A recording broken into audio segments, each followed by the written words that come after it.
बोलने का प्रयास करेंगे।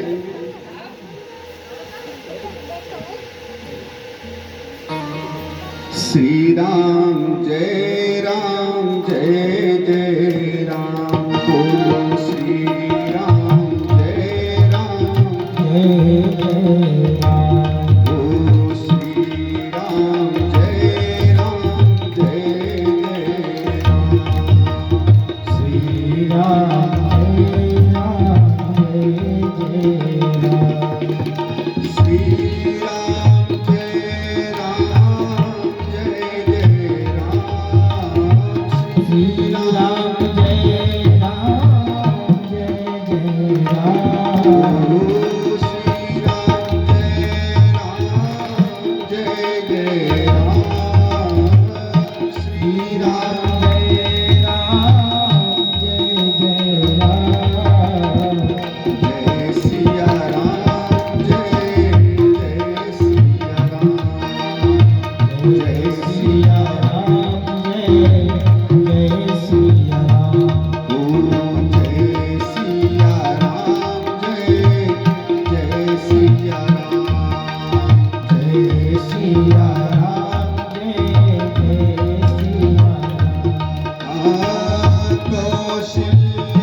बोलिए श्री सीताराम भगवान की जय, महाराज की।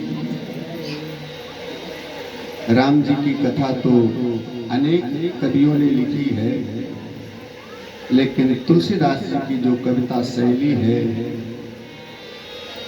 राम जी की कथा का रस है, वो किसी और ग्रंथ में वो रस नहीं मिल सकता।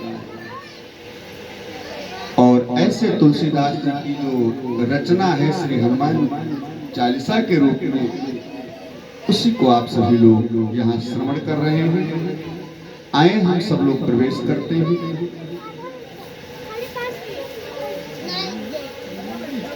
एक बात और समझें, श्री हनुमान चालीसा में हनुमान जी की महिमा तो है ही, इसके अलावा ज्यादा से ज्यादा श्री हनुमान जी के नाम का उल्लेख किया है तुलसीदास जी। ये विशेषता है, ज्यादा से ज्यादा श्री हनुमान जी के नाम का उल्लेख है। जैसे जय हनुमान ज्ञान गुण सागर, फिर जय कपीश ज्ञानी गुणी कपीस, त्रिलोक उजागर, फिर राम दूत अतुलित बल धामा, अंजनी पुत्र पवन सुत नामा, फिर महावीर, विक्रम, बजरंगी, ऐसे ज्यादातर नाम का ही उल्लेख किया है श्री तुलसीदास जी ने। और क्या विशेषता देखते हुए श्री हनुमान जी की इन नामों का उल्लेख किया है, आए हम सभी लोग भाव से श्रवण करें, जो हनुमान जी के विशेष विशेष चरित्रों के द्वारा इन नामों की विशेषता को सुनेंगे, श्रवण करेंगे। सबसे पहले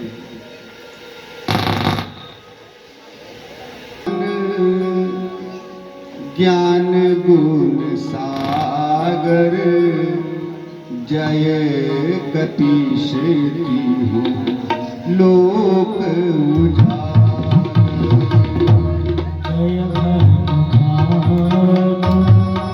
उजागर।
सबसे पहले जय हनुमान, लेकिन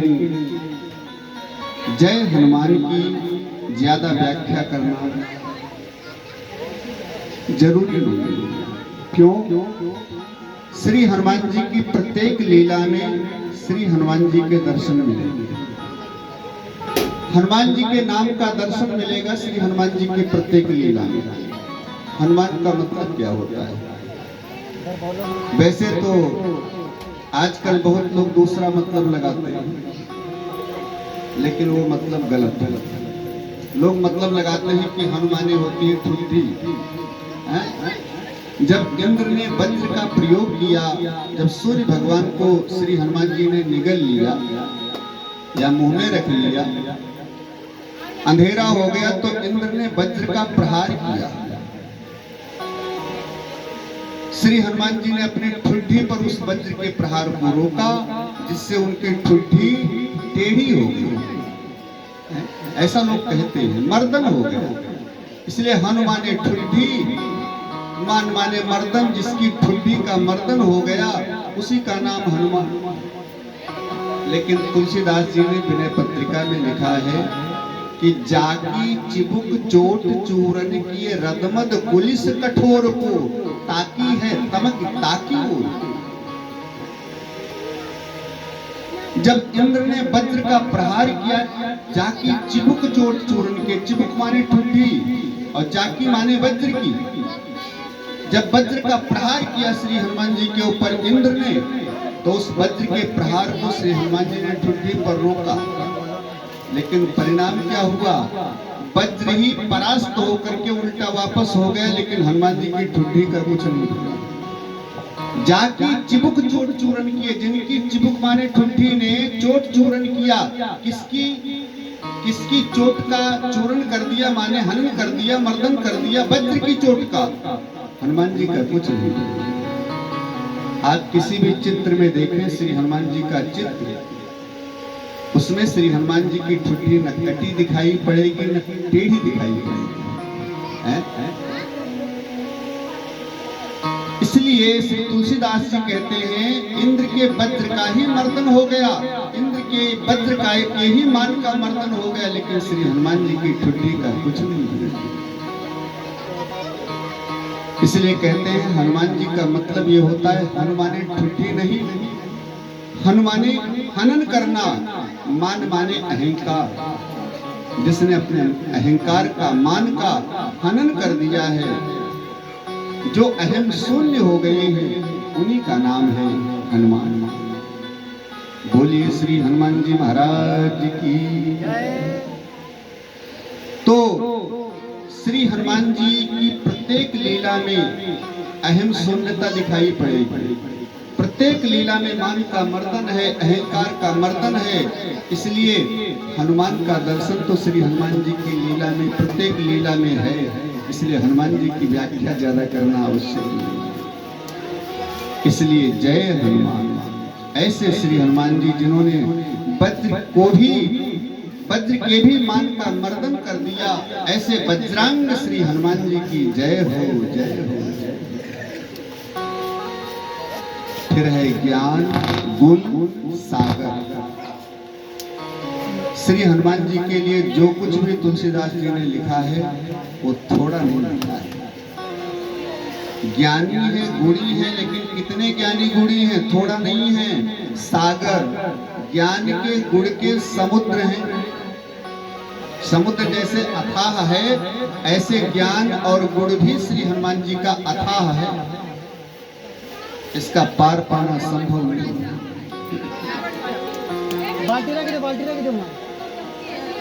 कि तुम ये गुरु हो, क्या दूसरा मिलेगा? नहीं पढ़ाओगे, दूसरे से पढ़ लूंगा। ये निष्ठा नहीं। जिसके ऊपर निष्ठा टिक जाए तो गुरु कितना भी तुमसे पीछा छुड़ाने का प्रयास करे, लेकिन तुम पकड़ लो ना, मेरे को नहीं छोड़ना है। ये पक्की निष्ठा जब होती है तो गुरु जी की पूर्ण कृपा उसके ऊपर होती है। हनुमान जी की कथा से बड़ी शिक्षाएं मिलती हैं। निष्ठा एक जगह पक्की रखनी चाहिए।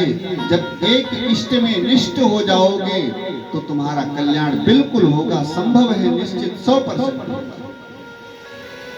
हनुमान जी ने कहा गुरुदेव इसका भी हल निकल आया, हम चलते फिरते विद्यार्थी बन जाएंगे, पढ़ते रहेंगे, आपके साथ में चलते रहेंगे। सूर्य भगवान ने सोचा ये खतरनाक विद्यार्थी तो गले पड़ गया बिल्कुल। लेकिन सूर्य भगवान ने भी बहाना बनाया, देखो बेटा तुम चलते हुए भी मेरे साथ विद्या अध्ययन नहीं कर सकते। श्री हनुमान जी ने कहा क्यों गुरुदेव? क्योंकि गुरु जी जब आमने सामने होते हैं विद्या अध्ययन तभी संभव है। आप अगर मेरे आगे आगे चलोगे तो तुम्हारी पीठ मेरी तरफ है, और मेरे पीछे पीछे चलोगे तो हमारी पीठ तुम्हारी तरफ। इसलिए कैसे पढ़ोगे? जब आमने सामने मुंह नहीं होगा। हम कथा कह रहे हैं, आप सब सुन रहे हैं, आप सब उधर को मुंह करके बैठो तो हम क्या सुनाएंगे? कथा नहीं हो सकती। पढ़ाई भी तभी संभव है जब विद्यार्थी का, शिष्य का और गुरु जी का मुख एक तरफ हो।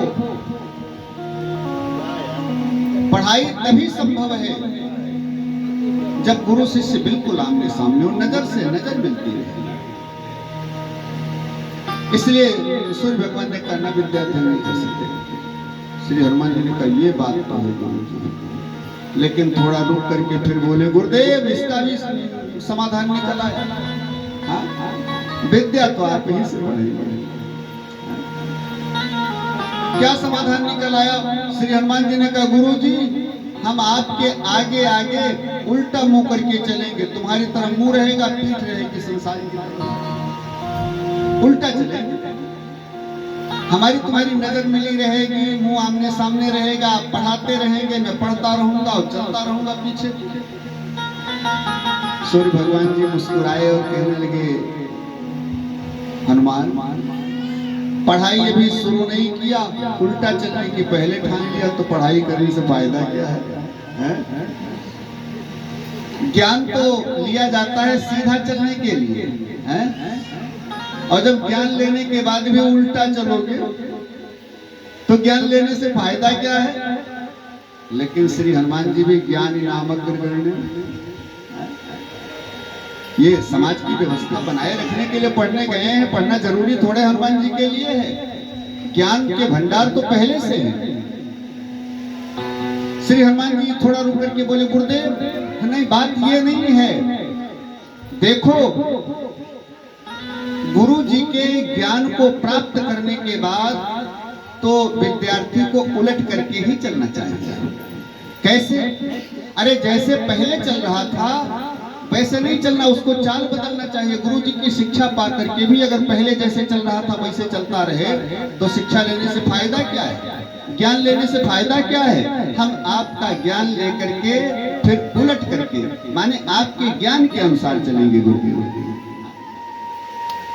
बीत गई सो बीत जान दे, अब ही बना लेगा।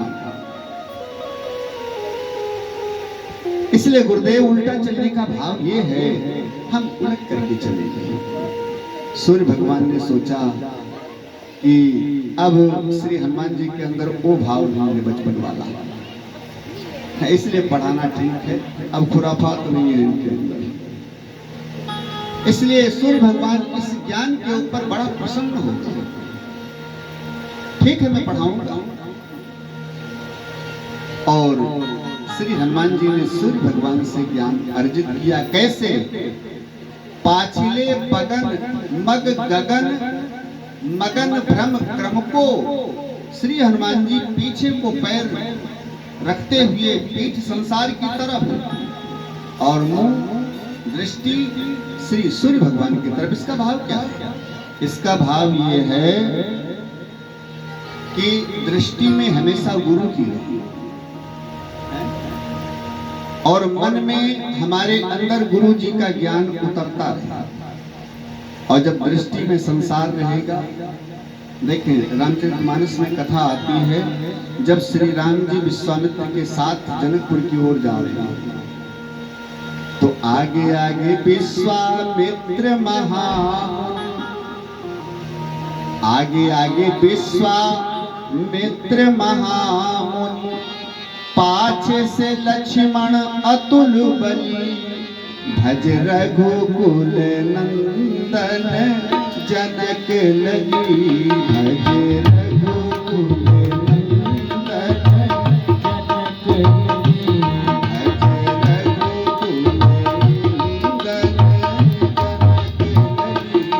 लगी, भज रघुकुल नंदन जनक लगी, भज रघुकुल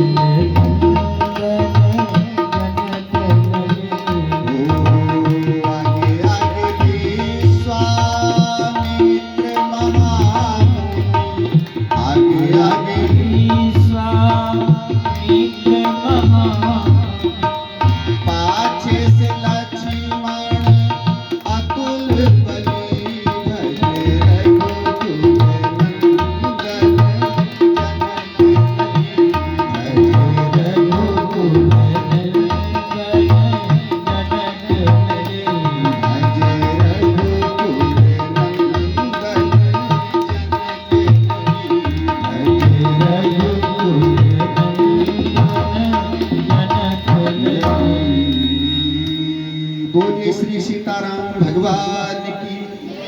अच्छा, ये चलने का क्रम समझे थोड़ा ज्ञान दृष्टि से। गुरु जी के पीछे राम जी चल रहे हैं। क्यों? दृष्टि में गुरुदेव और गुरु जी के चरण होने चाहिए। पीछे लक्ष्मण जी चल रहे हैं राम जी के। लक्ष्मण जी के राम जी के पीछे चलने का भाव क्या है? लक्ष्मण माने वैराग्य। लक्ष्य मन, जिसके मन का लक्ष्य हो गया है राम जी के चरण, ये वैराग्य की दृष्टि है। तो लक्ष्मण जी वैराग्य का प्रतीक हैं। तो राम जी हैं ज्ञान, विश्वामित्र जी हैं गुरु जी और पीछे लक्ष्मण जी हैं वैराग्य। ज्ञान की दृष्टि में गुरुदेव और गुरुदेव के चरण होने चाहिए और पीछे वैराग्य लगा हो तो जीव कहां पहुंच जाता है? कहा जनकपुर पहुंच जाता है। विदेह नगरी। विदेह नगरी का मतलब बिना शरीर वाला। देह गेह परिवार स्नेहा, तब हूँ जनक जग कहती विदेह। ये आध्यात्म की दृष्टि है। तो विदेह नगरी माने ब्रह्म की नगरी, परमात्मा की नगरी, निराकार की नगरी, बिनु पग चले सुनई बिनु काना, बिना शरीर वाले की नगरी, निराकार की। तो जीव की दृष्टि में जब गुरुदेव होंगे, अंदर गुरुदेव का ज्ञान होगा, पीछे वैराग्य लगा होगा, तो हम भी चलते चलते परमात्मा के पास पहुंच जाएंगे, अपने लक्ष्य को प्राप्त करेंगे। यही जीवन का मूल है। तो श्री हनुमान जी का भी यही भाव है कि दृष्टि में गुरुदेव और गुरुदेव का ज्ञान ही होना चाहिए, दृष्टि में संसार नहीं होना चाहिए। इसलिए संसार पीछे, पीठ की तरफ, और सामने गुरुदेव श्री सूर्य भगवान। और जैसी विषम परिस्थिति में श्री हनुमान जी ने ज्ञानार्जन किया है, ऐसी विषम परिस्थिति में ज्ञानार्जन करना केवल श्री हनुमान जी के बस की बात है, दूसरे के लिए। अच्छा समझें, सूर्य भगवान के पास जाना तो संभव नहीं। संपाति थोड़ा नजदीक ही गया था, पास नहीं जा पाया था, पंख जल गए थे। कथा में सुनते हैं सब लोग। युग सहस्र योजन पर भानु, ये तुलसीदास जी की माप है। युग सहस्र योजन पर भानु, और लील्योताहि मधुर फल जान। यहाँ से सूर्य भगवान की दूरी कितनी? युग सहस्र। युग होते हैं 4, सतयुग, त्रेता, द्वापर, कलयुग। युग सहस्र माने 4000 योजन पर भानु। 4000 योजन का मतलब हो गया 16,000 कोस। 16,000 कोस का मतलब हुआ 48,000 किलोमीटर। यहाँ से 48,000 किलोमीटर की दूरी पर सूर्य भगवान, ये तुलसीदास जी की माप है। 48,000 किलोमीटर की दूरी पर सूर्य भगवान। और कितनी धूप होती है दोपहर में, अगर धूप हो जाए बढ़िया तो दोपहर में कोई निकल नहीं सकता बाहर। यहाँ शरीर जलने लगता है 48,000 किलोमीटर की दूरी पर। और जब बिल्कुल आमने सामने पास में सूर्य भगवान के श्री हनुमान जी होंगे, तो कितने तेज को, कितनी गर्मी को बर्दाश्त करते हुए श्री हनुमान जी और फिर ज्ञानार्जन भी कर रहे हैं, और सूर्य भगवान की गति के अनुसार पीछे को चल रहे हैं, उल्टे पैर चल रहे हैं। ऐसी विषम परिस्थिति में सबके बस की बात ज्ञानार्जन करना नहीं, केवल श्री हनुमान जी की बस की बात है। जो साक्षात ज्ञान के समुद्र हैं, ज्ञान के भंडार हैं, संपूर्ण ज्ञान का जो पुंज है, ऐसे सूर्य भगवान से श्री हनुमान जी ने ज्ञानार्जन किया। इसलिए ज्ञान गुण सागर, ज्ञान के समुद्र हैं, ज्ञानी नामाग्र गण्यम है श्री हनुमान जी। ऐसे ज्ञानी नामाग्र गण्यम ज्ञान के समुद्र श्री हनुमान जी को बारंबार प्रणाम है। बोलिए श्री हनुमान जी महाराज की। अब लिखते हैं गुण, इसको थोड़ा भाव से समझो। तुलसीदास जी ने लिखा है,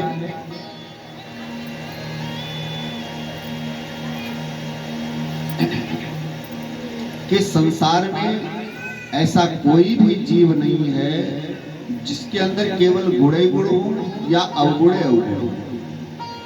जड़ चेतन गुण दो समय, विश्व कीन्ह करतार।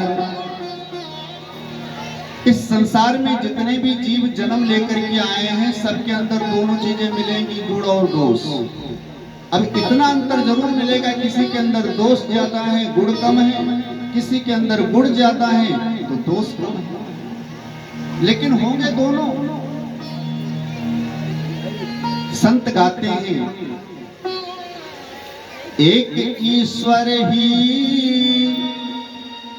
एक विधाता ही निर्दोष रहा, बाकी सब में कोई ना कोई दोष रहा, बाकी सब में कोई ना कोई दोष रहा।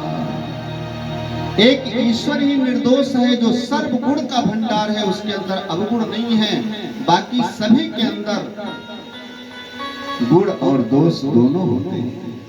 लेकिन श्री हनुमान जी के अंदर तुलसीदास जी लिखते हैं दोष नहीं, अवगुण नहीं, ये गुण सागर, गुण के भंडार। अच्छा एक चीज और सुनो, दो सद्गुण ऐसे हैं जो एक जगह नहीं बैठ सकते हैं। दो सद्गुण मतलब ज्ञानी और अच्छे व्यक्ति एक जगह थोड़ा बैठने में उनको दिक्कत होती है अपने अहम भाव के कारण। तो दो गुण ऐसे हैं जो एक जगह नहीं बैठ सकते। कौन कौन? शील और सत्य। शील भी गुण है, शीलवान होना, और सत्यवादी होना ये भी गुण है। लेकिन शील और सत्य दोनों एक जगह नहीं बैठ सकते। कैसे? जो प्रायः सत्यवादी होता है शीलवान नहीं होता है। अब हम जानते हैं कि इसके अपराध को केवल मैं ही जानता हूं, दूसरा कोई नहीं जानता। लेकिन इसके अपराध को अगर समाज में हमने कह दिया तो बेचारे को बड़ा कठोर दंड मिलेगा और कहीं मुंह दिखाने के लायक नहीं रहेगा। लेकिन हम सत्यवादी हैं, इसलिए समाज के सामने जब बात आई तो मैंने साफ साफ कह दिया, देखो इन्होंने ऐसा अपराध किया है, हम झूठ तो बोल नहीं सकते। हाँ, कुछ भी हो जाए, इन्होंने ऐसा अपराध किया है, बेचारे को चाहे फांसी हो जाए, लेकिन हम सत्य नहीं छोड़ सकते। लेकिन जो शीलवान होते हैं, अब देखो जहां सत्य आया वहां शील गया। और जो शीलवान होते हैं वो सोचते हैं अरे बेचारे ने किया है अपराध, चलो धीरे धीरे सुधर जाएगा, एक गलती माफ की जाती है, छोड़ो समाज के सामने मत कहो, नहीं तो बेचारा बहुत बड़ा कष्ट पाएगा, बहुत बड़ा दंड पाएगा। ये शील बोल रहा है। तो शील में व्यक्ति प्रायः झूठ भी बोल जाता है, अरे भाई इन्होंने अब ऐसा अपराध मैंने तो देखा नहीं। हाँ, हो सकता है किया हो, लेकिन ऐसा हो नहीं सकता है, बड़े अच्छे आदमी हैं। वो शीलवान प्रायः छुपाने का प्रयास करता है। क्यों? जहां शील होता है वहां सत्य चला जाता है, और जहां सत्य होता है वहां शील चला जाता है। ये दोनों गुण एक जगह नहीं बैठ सकते। लेकिन श्री हनुमान जी शीलवान हैं और सत्यवादी, दोनों गुण एक जगह बैठे। क्यों? श्री हनुमान जी सर्वगुण संपन्न हैं, गुणों के भंडार हैं। जय हनुमान ज्ञान गुण सागर। श्री हनुमान जी ज्ञान और गुण के भंडार हैं।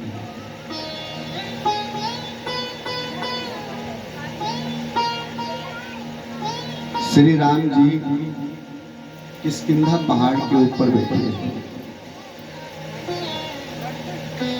चतुर्मासा बिताने के लिए सुग्रीव को बालिका वध करके पंपापुर का राज्य दे दिया है।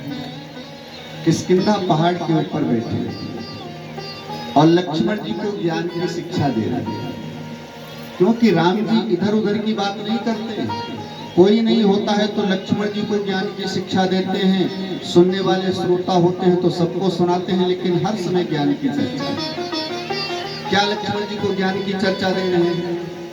कहते हैं लक्ष्मण देखो चतुर्मासा चल रहा है, बादल बरस रहे हैं, पानी बरस रहा है, लेकिन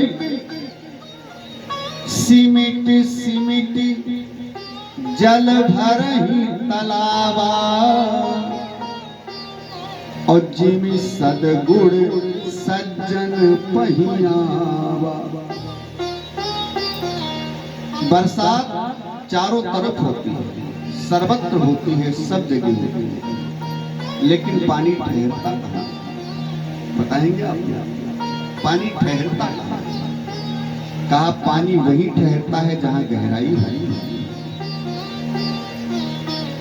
पहाड़ पर पानी रुकता है क्या? पहाड़ पर पानी गिरा, नीचे चला गया। पानी वही रुकता है जहां गहराई होती है, जहां गड्ढा होता है। सिमिट सिमिट जल भरहि तलावा। बरसात सर्वत्र होती है, लेकिन पानी तालाब में ही जाकर के ठहरता है। ऐसे लक्ष्मण जिमि सदगुण सज्जन पहियावा। ऐसे ही सदगुण की बरसात दिन रात निरंतर सारे संसार में हो रही है, लेकिन वो सदगुण रूपी जल ठहरता कहाँ है? कहा सज्जनों के अंदर जाकर के ठहरता है, क्योंकि सज्जनों का हृदय गहरा होता है तालाब के जैसा। ऐसे सद्गुण बह करके केवल सज्जन के अंदर आकर के ठहरते हैं, उनके अंदर दोष नहीं होते हैं, केवल सद्गुण होते हैं। तो इस दृष्टि से तुलसीदास जी कहते हैं कि श्री हनुमान जी सज्जन हैं, इनके अंदर गुणे गुण हैं, ये गुण सागर हैं। और आए समझें सज्जन की पहचान क्या होती है। श्री हनुमान जी सज्जन हैं, लेकिन आजकल संसार में हम किसी को भी कह देते हैं, भले वो न हो, लेकिन कह देते हैं भाई ये बहुत बड़े सज्जन हैं, इनको हम जानते हैं, ये बहुत बड़े सज्जन हैं। एक सज्जन मेरे को मिले थे, ऐसे हम लोग कहते हैं प्रायः बातचीत में, लेकिन वो सज्जन हैं या नहीं हैं ये हम ज्यादा विचार नहीं करते, लेकिन कह देते हैं।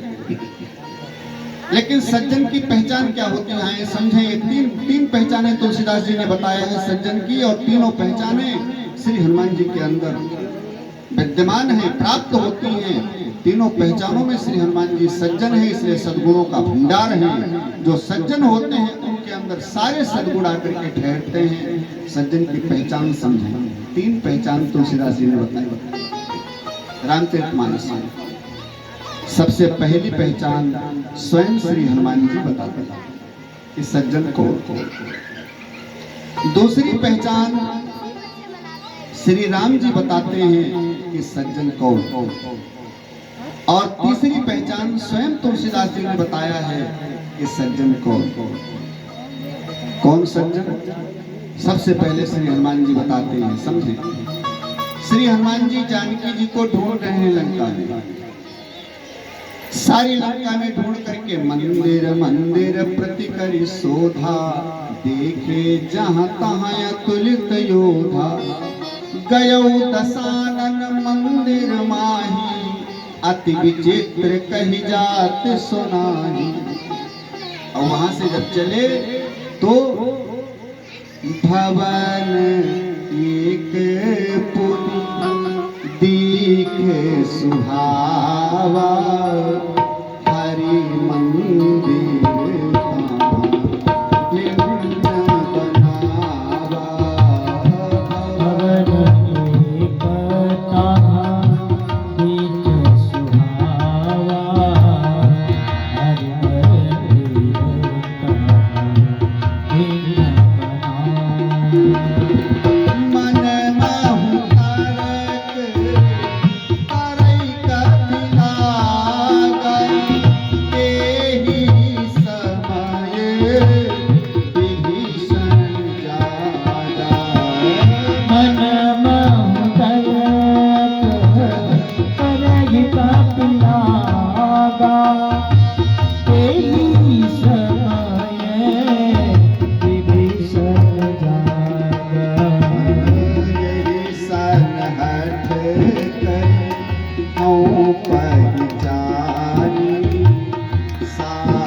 सुहावा।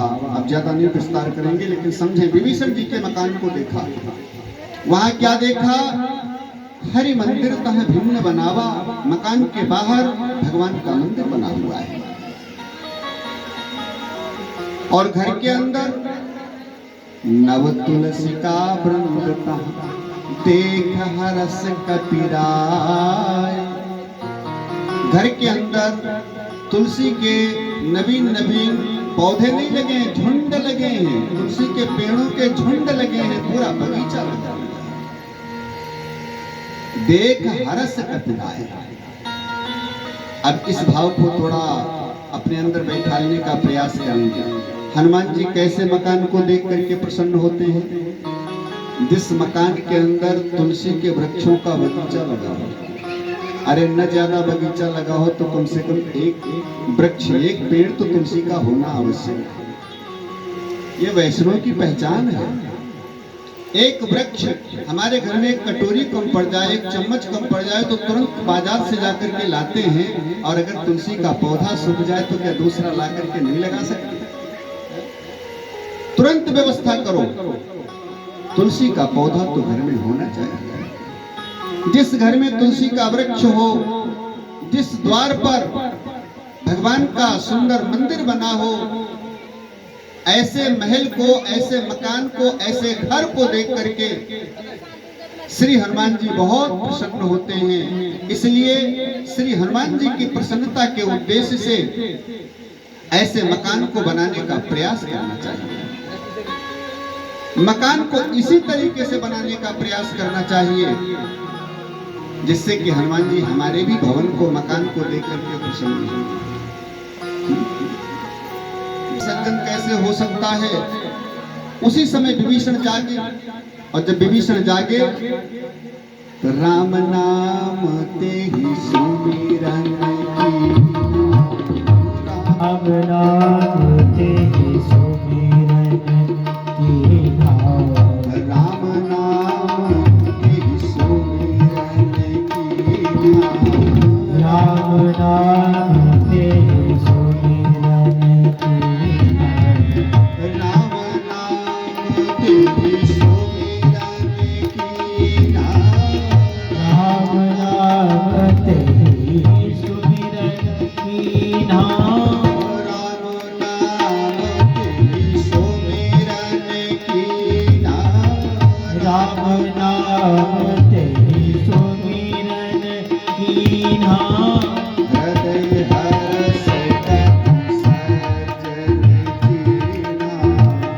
हृदय हर्ष सज्जन कीना, हृदय हर्ष सज्जन कीना, हृदय हर्ष सज्जन कीना, हृदय हर्ष कीना, हृदय हर्ष सज्जन कीना।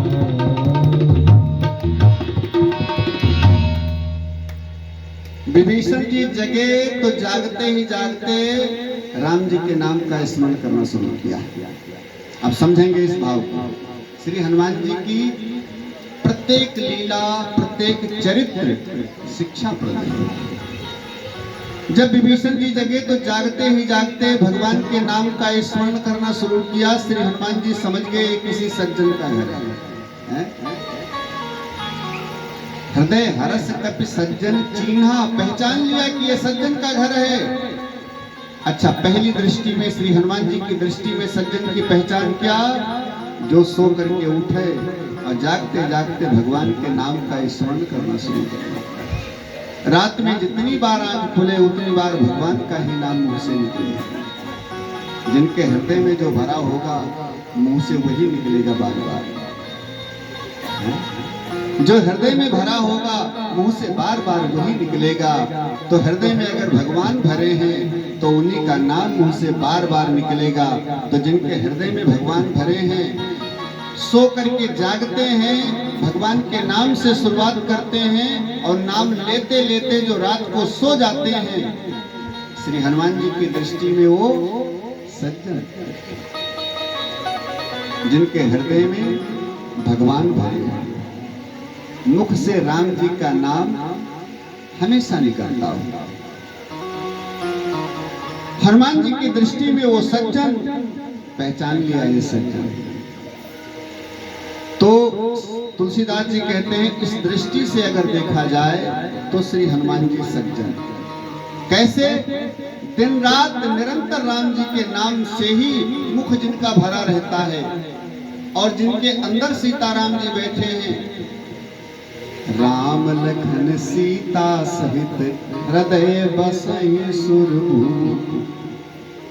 राम लक्ष्मण जानकी जी तीनों जिनके हृदय में विद्यमान रहते हैं हमेशा, माने जो परमात्मा से भरे हैं, हृदय जिनका भरा है और मुख जिनका उनके नाम से भरा है, तो ऐसे श्री हनुमान जी सज्जन सुमिर पवन सुत पावन नामू, अपनी बस करि राखे राम।